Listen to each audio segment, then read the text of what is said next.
तोताराम आपल्या मुलगी किरण बरोबर बाजारातून डोंगराच्या रस्त्यावरून घरी जात होता. बाबा, आता तर आपल्याला खूप महिन्यापर्यंत बाजार येण्याची गरजच नाहीये. बरोबर बोललास, पण आता तुझं लक्ष रस्त्यावरती ठेव. या रस्त्यावरती खूप खड्डे आहेत, नाहीतर घसरून पडशील. बाबा, आता मी लहान मुलगी नाहीये. आता तर मी डोळे बंद करून पण घरी जाऊ शकते. बघायचंय? हे बघा. किरण आपले डोळे बंद करून चालायला लागते. बाळा, अशी चेष्टा नको करू, हे बरोबर नाहीये. तेव्हा किरणचा पाय एका दगडाशी लागला आणि ती खाली डोंगरावर जाऊन अटकली. वाचवा बाबा, मला वाचवा, मी खाली पडून जाईल, मला वाचवा. हे देवा, हे काय पोरीनं करून घेतलं. मी बोललो होतो की बघून चाल. किरण डोंगराच्या ज्या हश्यावर लटकलेली होती तिथून तिला एका लांब दोरीने ओढणं कठीण होतं. तोताराम जोरजोरात ओरडायला लागला. काय कोणी आहे इथे जवळपास? तोतारामला डोंगरावरून एक माणूस जाताना दिसतो. तोताराम त्याच्या जवळ जातो. भाऊ, माझं नाव तोताराम आहे. माझी मुलगी इथे पहाडीवर लटकली आहे. आता तुम्ही माझी मदत करा. मदत तर मी माझ्या स्वतःची पण नाही करत, पण तुझ्या मुलीच्या जीवाचा सौदा जरूर करेल. हे तुम्ही काय बोलत आहात? मला काही समजलं नाही. मी आहे राक्षसी जादूगर जोगो, आणि जर तुझी इच्छा असेल, जर मी तुझ्या मुलीचा जीव वाचू, तर मला तुला त्याच्या बदल्यामध्ये तुझी स्वतंत्रता द्यावी लागेल. म्हणजेच तुला माझं नौकर बनून राहावं लागेल. भाऊ, तुम्ही जे काही बोलताल ते मी करतो, फक्त तुम्ही माझ्या मुलीला वाचवा. तोताराम इतकं बोललाच होता की शैतानी जादूगर गोगो तोतारामच्या मुलगी किरणला वर ओढून घेतो. तुमचे खूप खूप आभार, जे तुम्ही माझे प्राण वाचवला. मी तुझ्यावर काही उपकार नाही केलेत, नादान मुली. मी त्याच्या बदल्यात तुझ्या वडिलांना नेहमीसाठी हिसकावून घेतले तुझ्याकडून.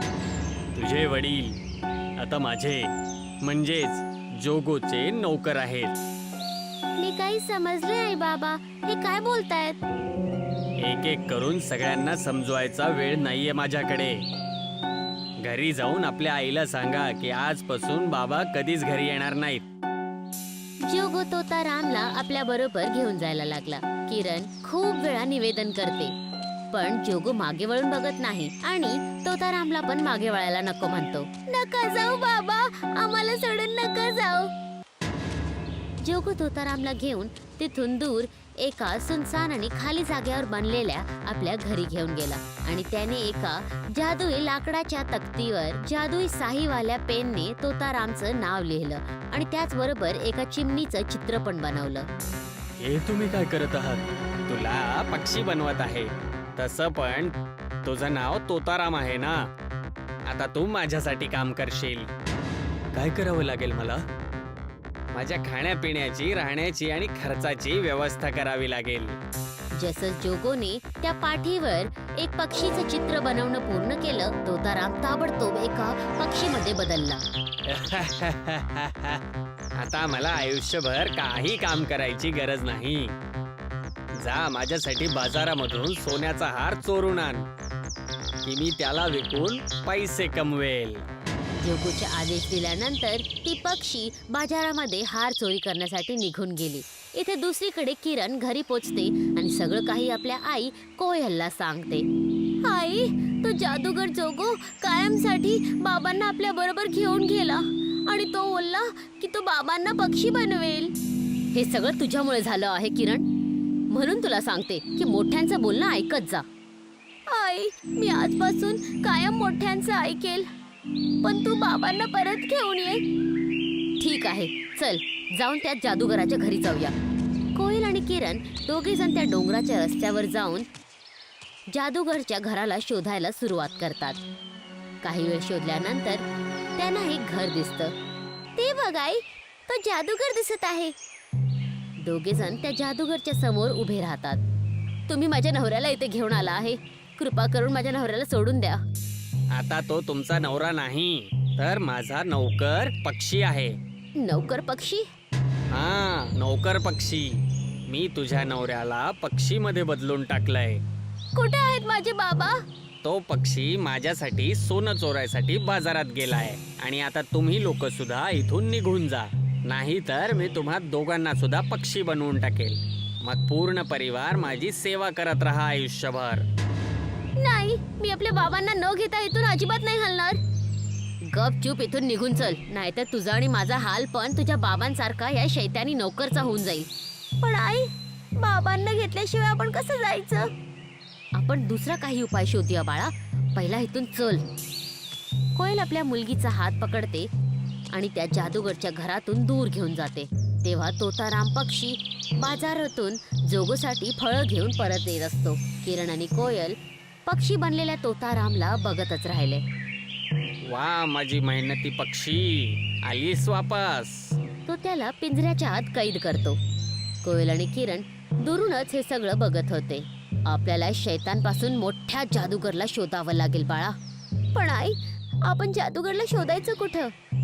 जिथे हे लोक कायम जातात आपला जादू दाखवण्यासाठी.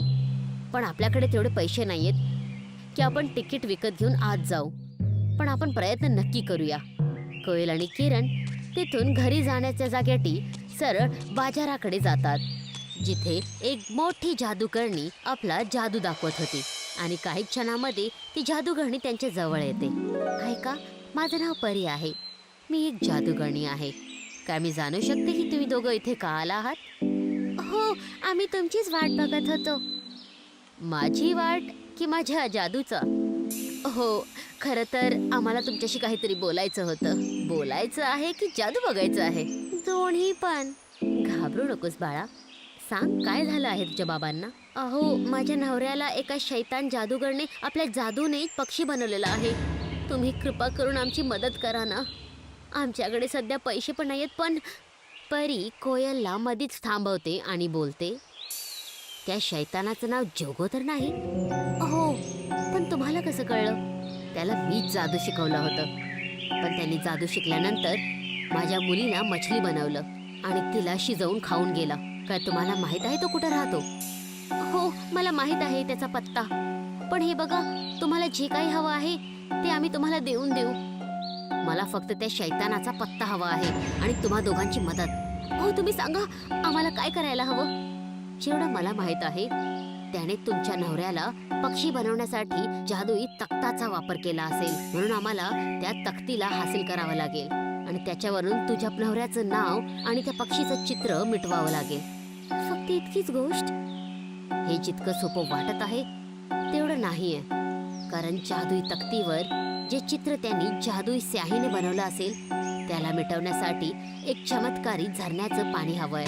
तर काय तुम्हाला त्या झरण्याचं पाणी नाही भेटू शकेल? मी नक्की घेऊन आले असते.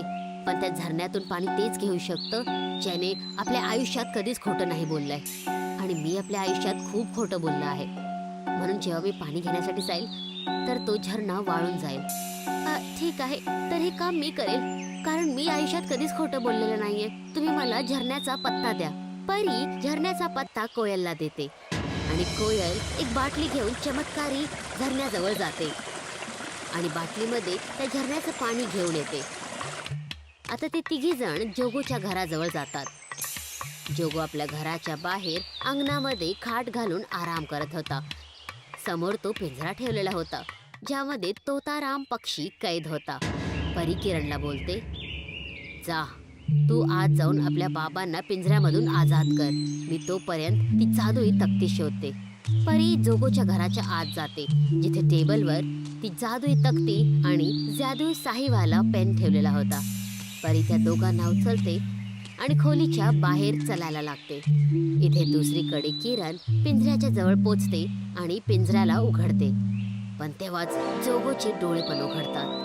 फक्त पिंजरा उघडून तू तुझ्या वडिलांना स्वतंत्र नाही करू शकत मुली. त्यासाठी काही गोष्टी अजून पण पाहिजेत. तेव्हा परी हातामध्ये ती जादुई तख्ती घेऊन बाहेर पडते. ती वस्तू माझ्याकडे आहे जोगो. परी इतकं बोलते आणि ते जादुई पाणी जादुई तख्तीवर शिंपडते आणि त्या तख्तीवरून पक्षीचं चित्र आणि तोतारामचं नाव दोन्ही पण मिटवते. तोताराम आपल्या जुन्या अवतारात परत येतो. तू हे खूप चुकीचं केलंस परी. ठीक आहे, तर जे बरोबर आहे मी ते करते. परी जादुई साहीवाल्या पेनने तक्तीवर जोगोचं नाव लिहिलं आणि एका हुंदराचं चित्र बनवलं, ज्याने आता जोगो एका हुंदरामध्ये बदलला आणि त्या परीने त्या हुंदराला त्या पिंजऱ्यामध्ये कैद केलं, ज्याच्यामध्ये थोडा वेळ पहिला तोताराम कैद होता. इथून आजाद होऊन तोताराम आपल्या कुटुंबाबरोबर परत घरी निघून गेला.